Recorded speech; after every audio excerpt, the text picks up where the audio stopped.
Welcome to Changing Higher Ed, a podcast dedicated to helping higher education leaders improve their institutions. With your host, Dr. Drumm McNaughton, CEO of The Change Leader, a consultancy that helps higher ed leaders holistically transform their institutions. Learn more at changinghighered.com. And now, here's your host, Drumm McNaughton. Thank you, David. My guests today are Scott Carlson and Dr. Ned Laff, authors of the new book, Hacking College: Why the Major Really Doesn't Matter and What Really Does.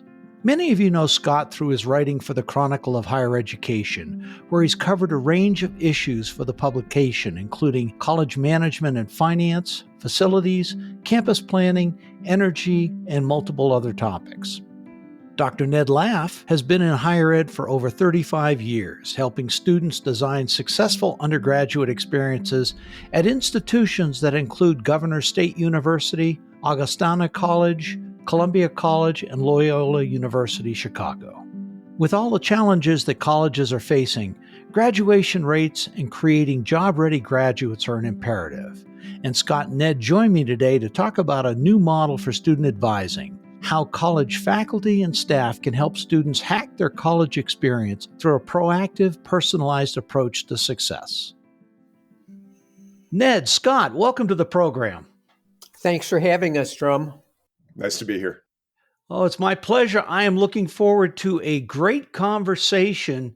You guys just released a new book called Hacking College.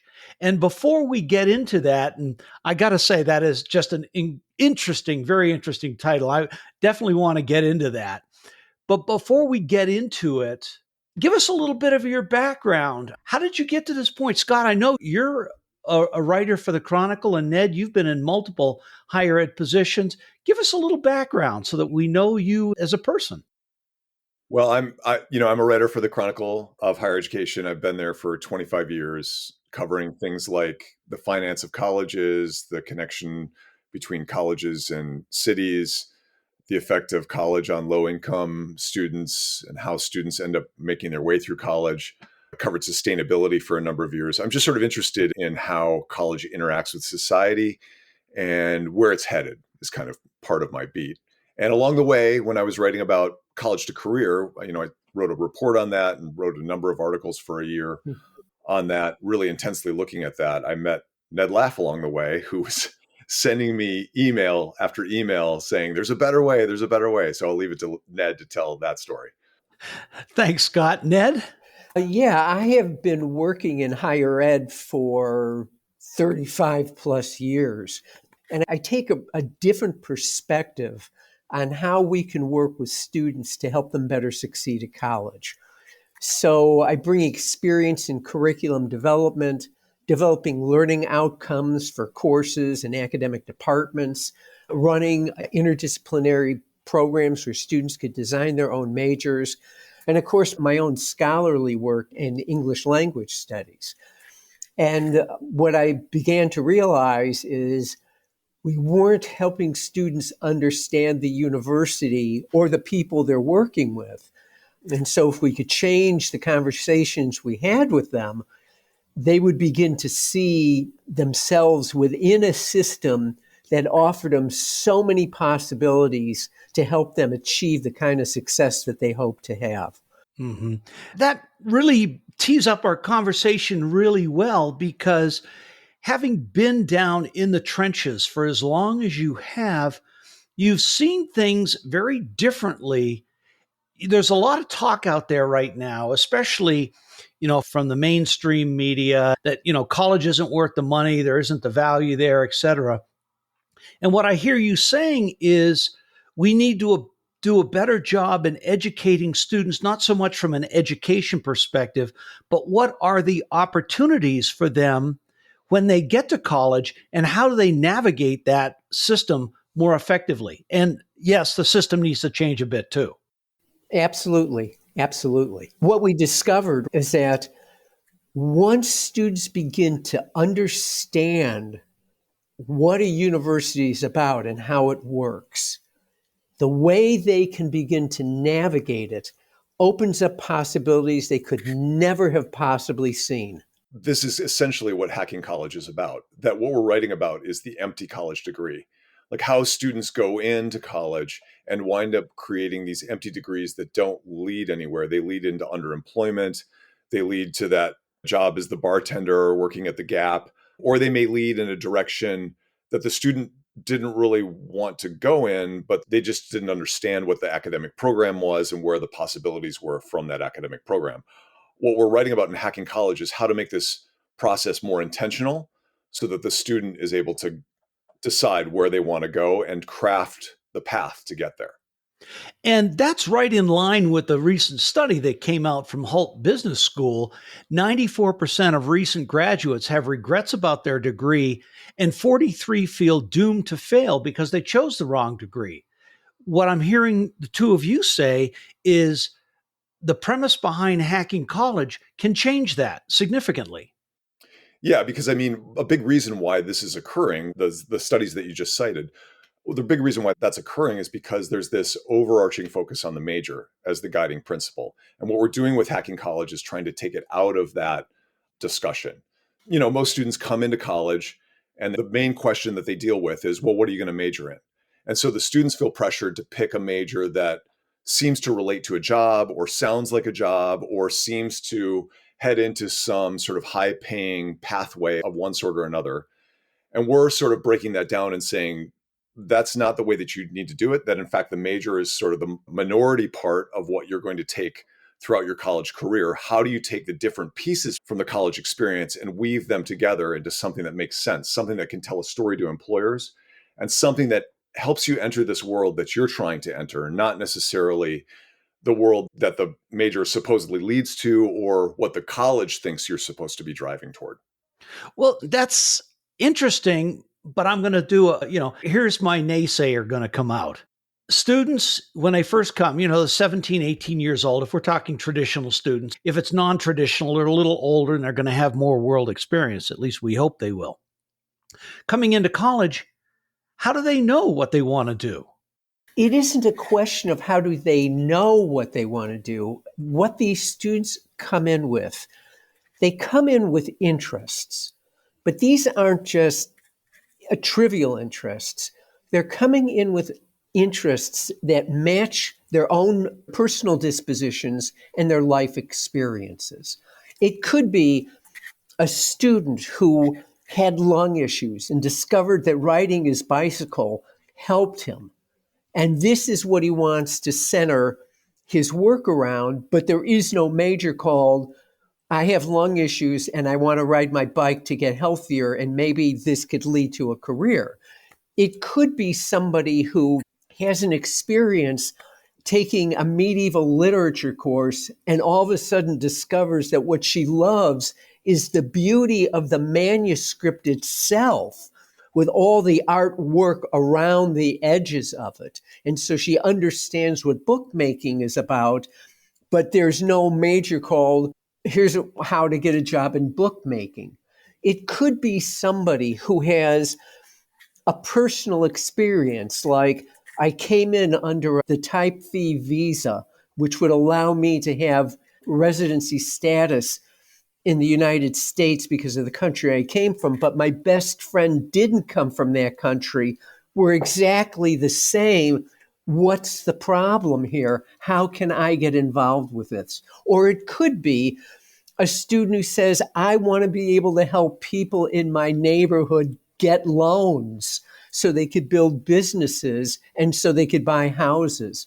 Those are these interests they have, but there's no major titled that. Mm-hmm.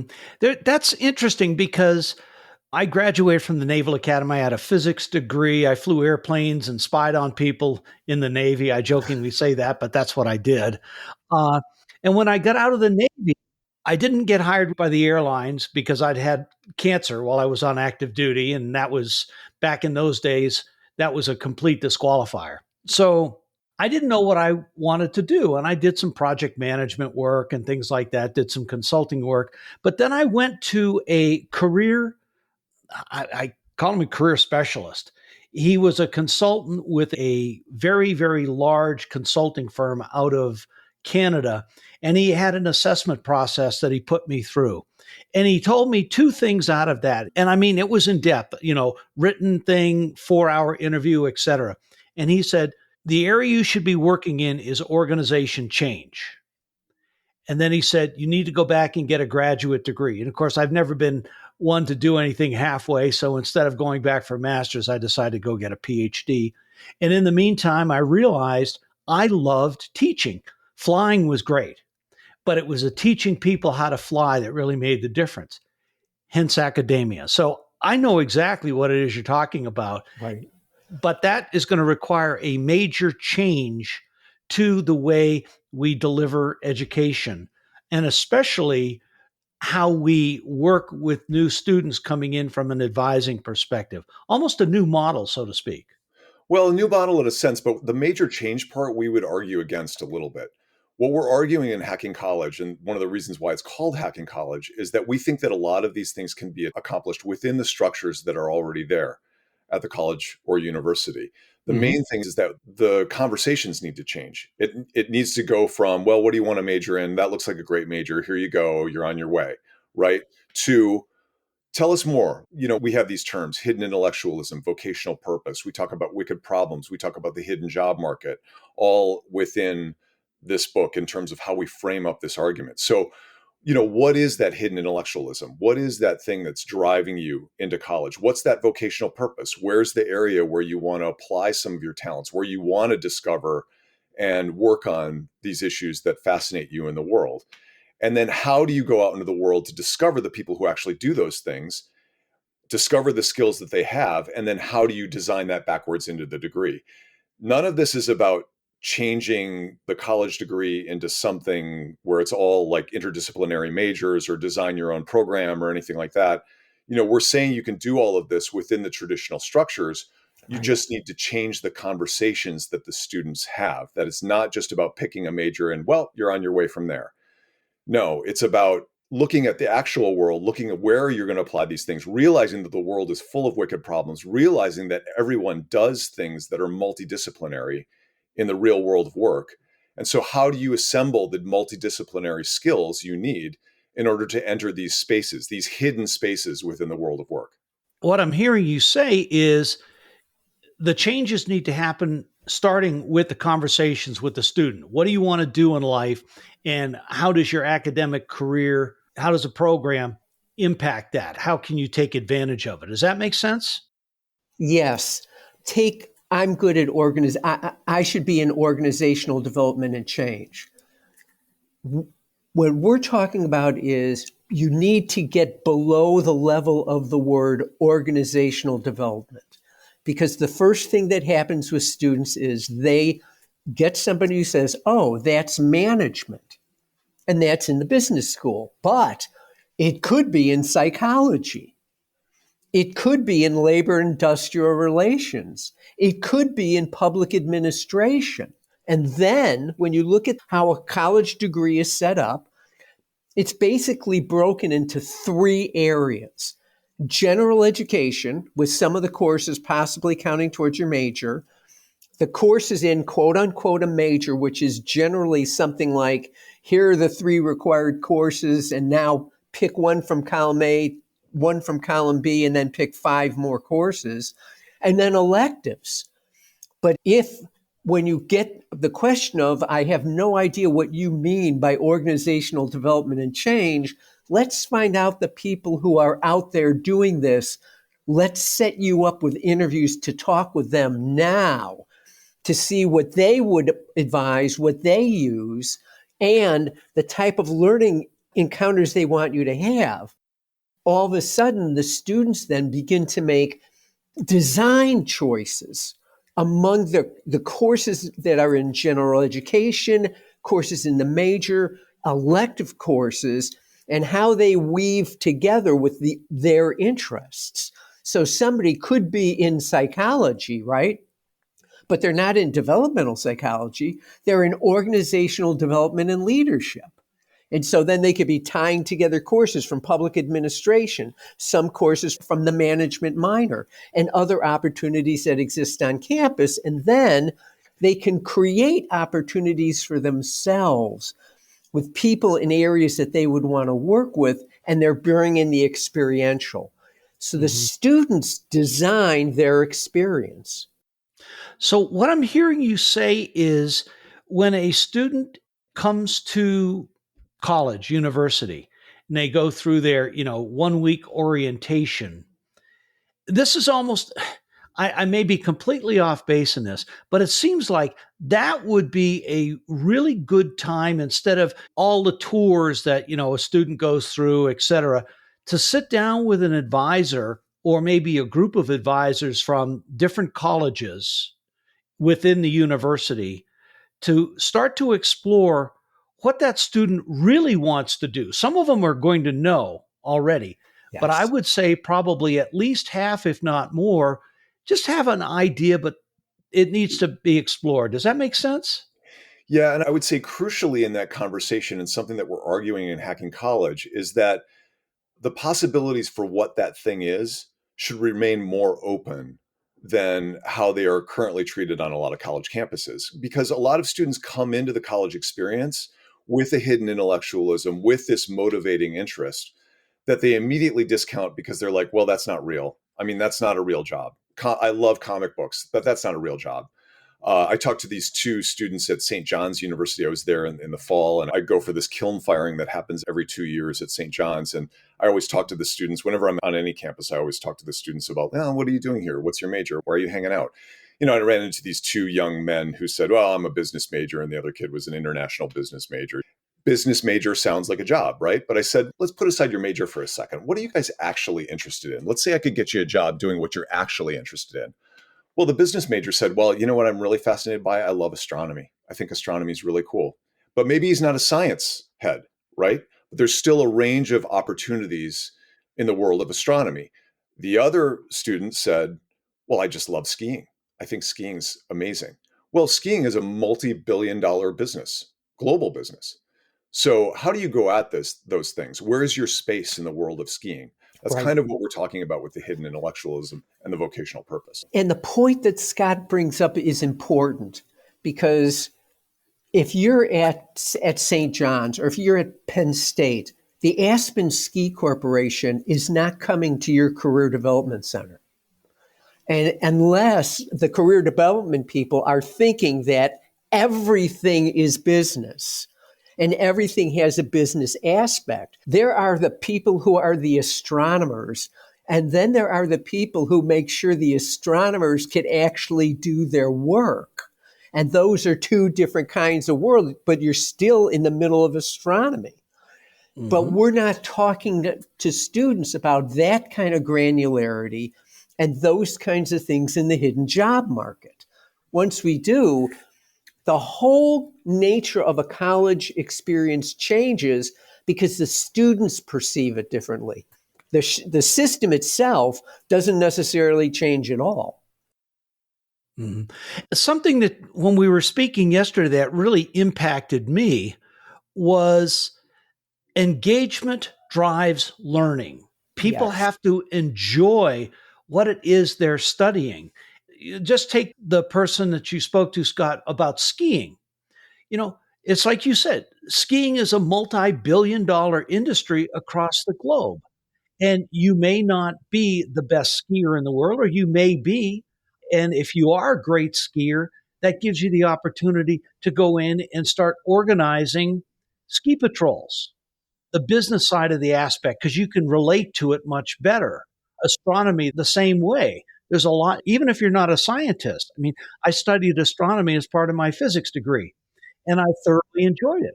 But was I going to be a physicist, theoretical? No, not at all. But could I have been a project manager or run an observatory? Absolutely. Yeah. Or do articles on astronomy, write for Science Magazine, be on Science Friday on NPR radio. The ski industry goes to Who makes the skis? Who makes the bindings? Who makes the boots, the clothes, all of it? Who sets up the ski vacations? Who sets up the pricing? It's a massive industry with multiple parts to it. And unless students learn how to drill down into the granularity, they don't see what's actually right in front of them. Mm-hmm.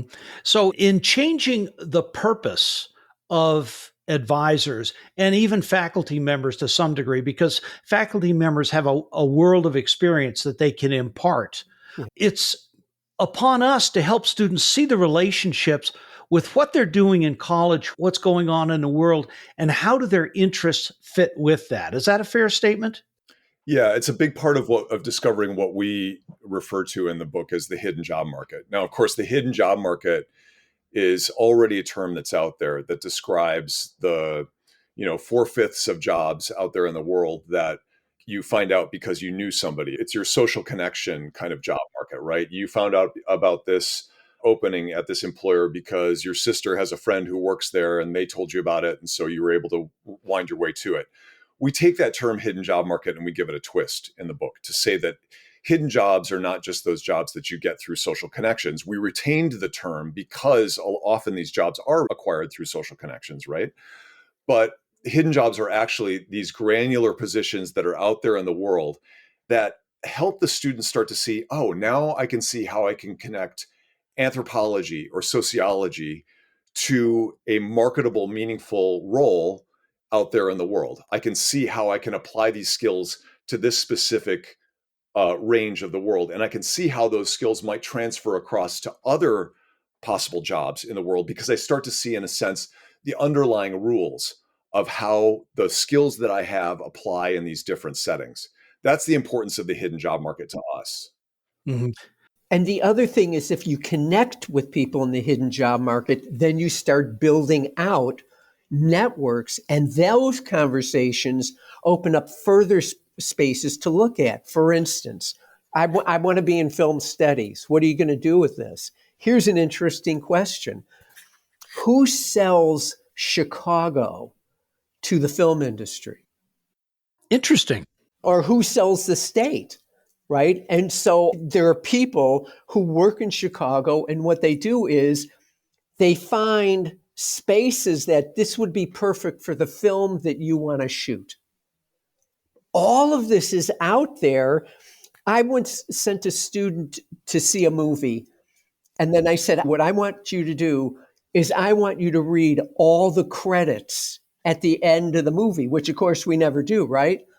He comes back in and says, there are people who are called location managers. What's that? Here we go. Let's start your research. Mm-hmm. Which is a great segue. And thank you for that, Ned. When we take a look at the various structures and the individual groups, college, et cetera, there's some changes that need to be happen. We're not talking about completely reinventing college or university, although there's many listeners out there who would say absolutely it needs to be. But you've got different groups within there. So what do the students need to do? We've already talked about discovering that hidden talent within themselves. What's the world that you want to enter? But take us through the process that a student needs to do, and then we'll go through the changes for advising and the leaderships of the institutions, et cetera. One of the things that students need to do first is realize that every person on the university campus is a potential learning opportunity. Second, they need to realize their faculty are not their high school faculty. They are all field of study specialists. So while they might be sitting in your class teaching you, they're also part of regional, national organizations.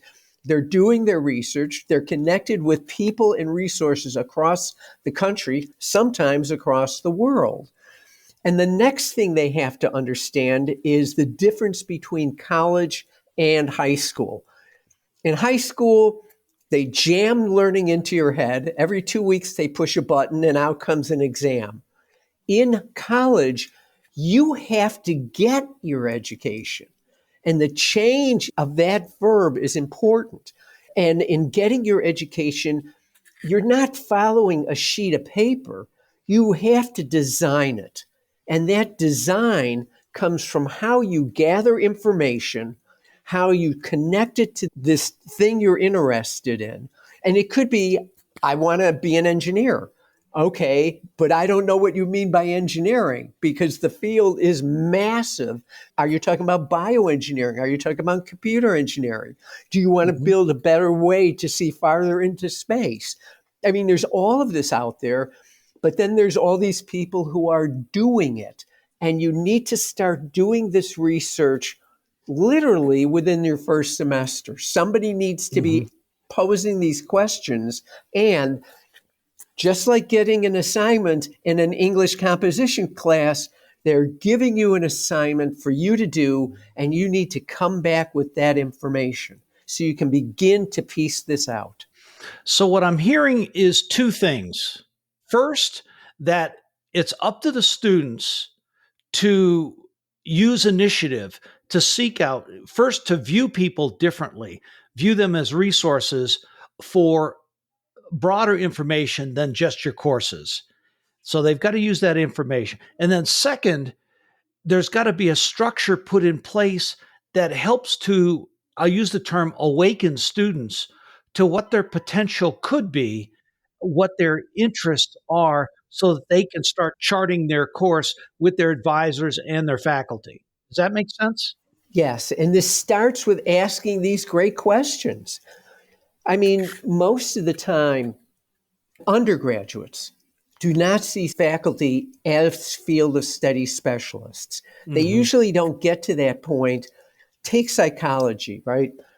Psychology professors all have to pay penance teaching intro to psych. But the person who teaches adolescent development is not the person who's teaching cognitive. And the person teaching cognitive is not the person who's looking at organizational psych. All of those are field of study specialties. And generally, you don't see this unless you look up at the senior seminars that are being offered. So most of the time, the typical advice that students get, oh, you're interested in psychology. Why don't you take an introduction to psych class? What this model would say is, here are these 6 different seminars. Sit in the class for a day and then come back and tell me what you hear. And that's where they see faculty really strutting their field of study expertise. Now they have something, now they begin to see that this university is this massive organization of learning opportunities that spread across everybody. On one campus, I found out that the dean of students was a golfer and had a golf show on the NPR radio station. As soon as students found out about it, about 10 of them were in his office saying, can you help me with this? So it's changes to, the way faculty do things. They need to be resources for students and engaged in the advising. The advisors need to be able to guide students to realize their vocational goals. Yes. And students need to use initiative to help this, because no one at this point, unless they've already read your book, which is in pre-publication right now, unless they understand this, there's no structure there for them to do this type of thing, except I would say maybe 5% of the colleges. Well, I mean, the kids who do this, the students who do this are the ones who get lucky, or they bring a number of resources from their background that allow them to navigate this intuitively. They have enough cultural capital, they have enough wealth, they have enough college background in their family that they understand how to navigate this process and get the desired result. Our book focuses on students who did not come from families with a long history of college. In fact, I think almost all of them are first generation students and low to low middle income students. So they're coming in with limitations. Part of the power of what we're talking about here is, you're talking about changing what faculty do or changing what advising does. changing how the students approach the situation. It's really about hooking into meaning with all of these things, hooking into what's the thing that drives you, right? If you make that connection with the faculty member, not just on like, well, you're a faculty member and I need to sort of talk to you to pass this course and get what I need. That's a very sort of transactional kind of relationship. We're talking about something a little bit deeper, where the students are connecting with faculty members, with people out in the world of work, with staff members on campus who have these hidden talents, these hidden interests on these areas that they both care about. So it's where passion meets passion. And when that happens, you're more likely to form like this bonding between the two of you, and you're more likely to hit deeper topics within this area of interest that you want to hit.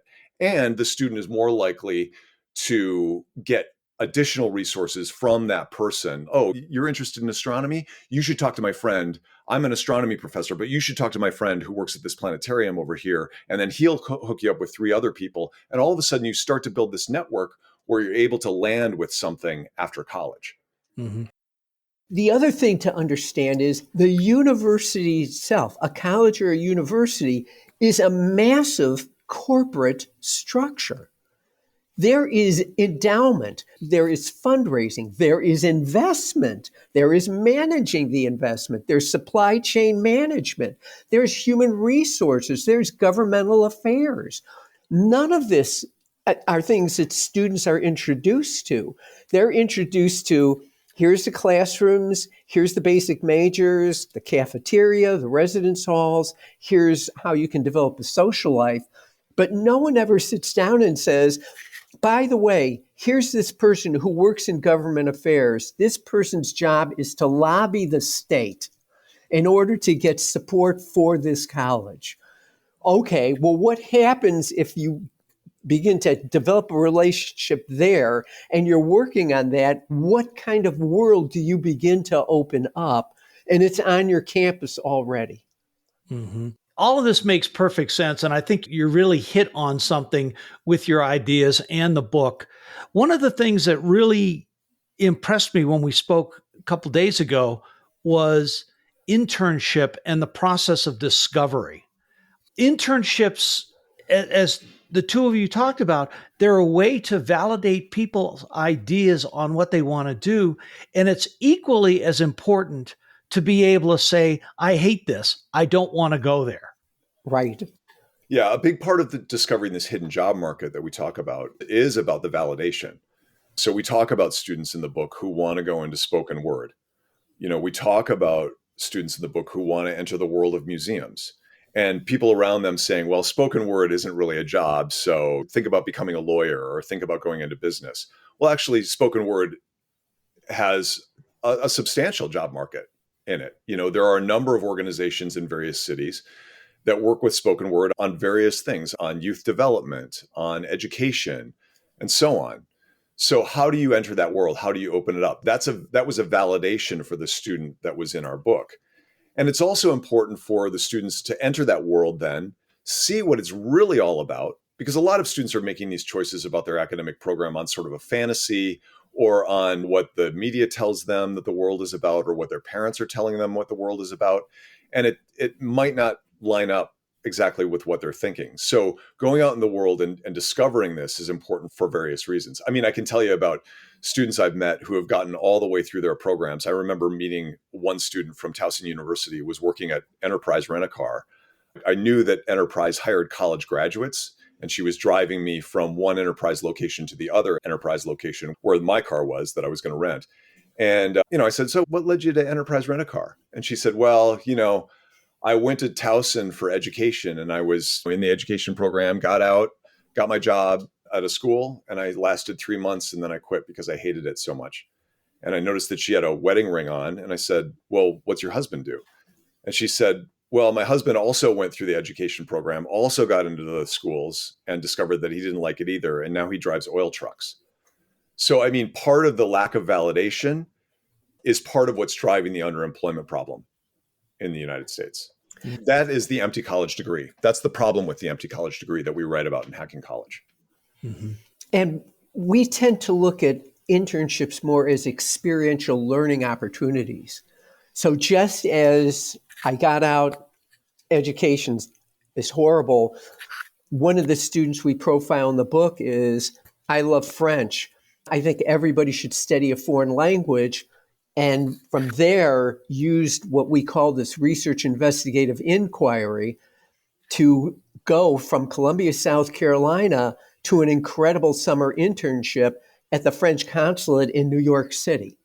And that opened up the whole entire world of, oh my God, the things that you can do with a French degree if you put the pieces together appropriately.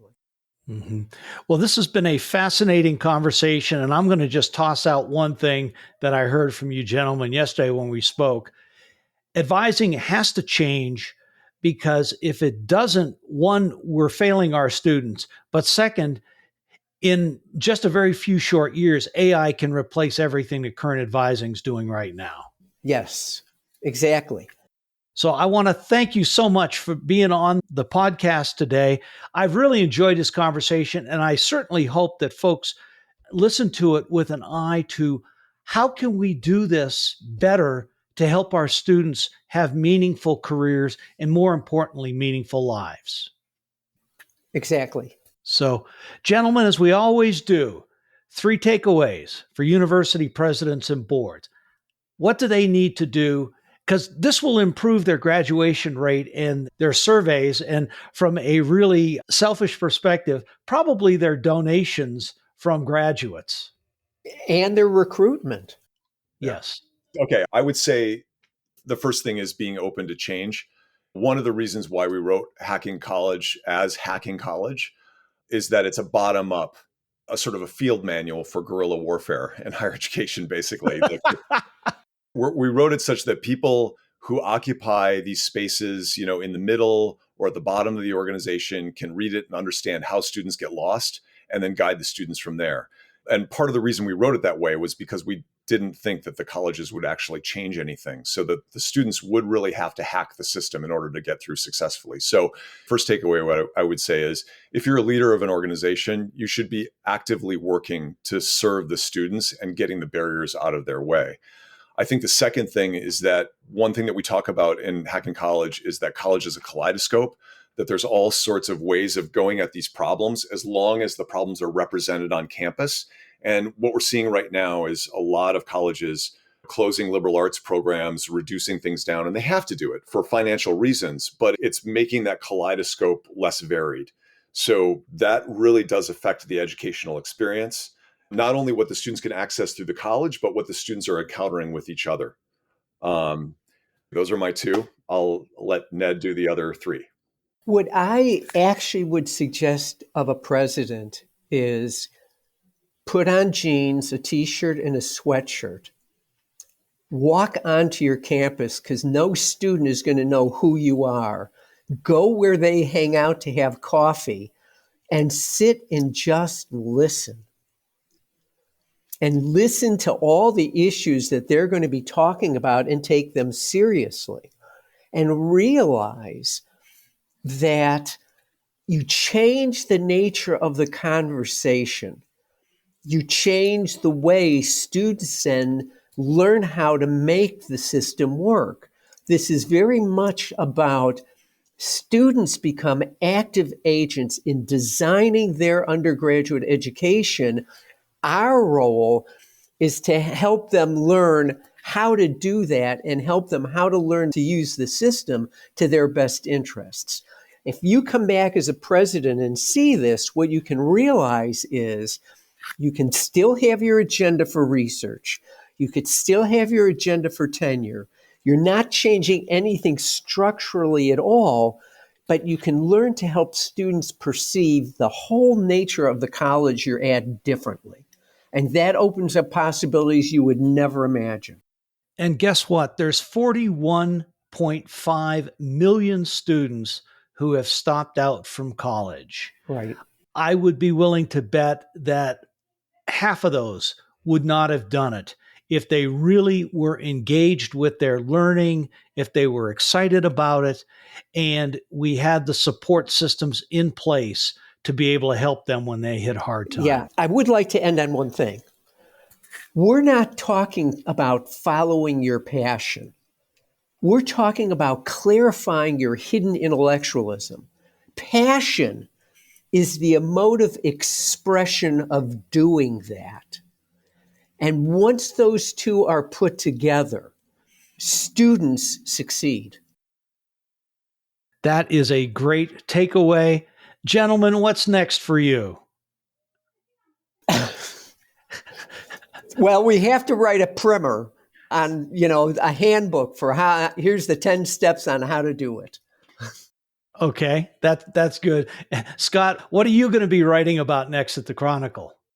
So I'm doing the Edge column now. So a lot of the Edge columns will touch on things that are in the book or expand some of the ideas. I'll be working on this student primer with Ned. And, we're taking this show on the road, talking to a number of colleges and universities about how this actually works. One thing we put in the last chapter, how you would operationalize this to some extent. We didn't put in a lot of details because we want the colleges to really sit down and think about it and apply it to their particular culture. But helping the colleges think about this a little bit is one of the things that we're going to be doing over the next year. Well, gentlemen, thank you so much. I think this is, at least for me, one of the most meaningful podcasts that I have done, because I have a lot of great guests and you guys are right there with all of them. But this gives us a way to help students, and that's the whole reason we're there, to help students become successful. College is a place of transition, transformation. And if we're not giving them the tools that they need to do that, we're failing them. And frankly, we're failing ourselves. So thank you so much for being on the show. Thanks for having us. Thanks for listening today, and a special thank you to my guests, Scott Carlson and Dr. Ned Laff. Gentlemen, thank you. It was a very fascinating conversation, and I look forward to when your next book is going to come out that's going to talk about how to implement all these great ideas. Listeners, thanks again. Look forward to hearing from you, talking to me about what sessions you'd like to hear. Thank you for listening. Changing Higher Ed is a production of The Change Leader, a consultancy committed to transforming higher ed institutions. Find more information about this topic, along with show notes on this episode at changinghighered.com. If you've enjoyed this podcast, please subscribe to the show, and we would also value your honest rating and review. Email any questions, comments, or recommendations for topics or guests to podcast@changinghighered.com.